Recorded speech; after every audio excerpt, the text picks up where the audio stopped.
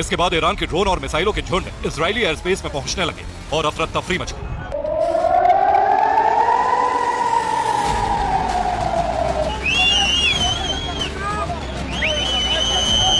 Iran ने Israel के अहम सैन्य बेस और परमाणु केंद्रों पर निशाना बनाकर मिसाइल और ड्रोन लॉन्च किए।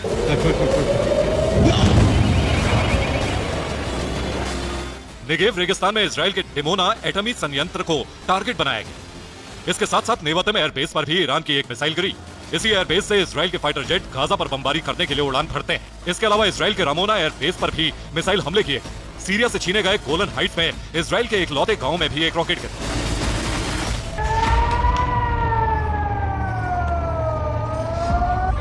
ईरान ने जैसा कहा था वैसा ही किया।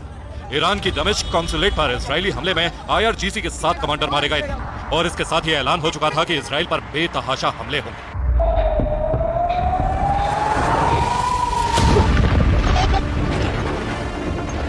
ईरान ने पहली बार अपनी धरती से इजराइल पर सीधे हमले किए।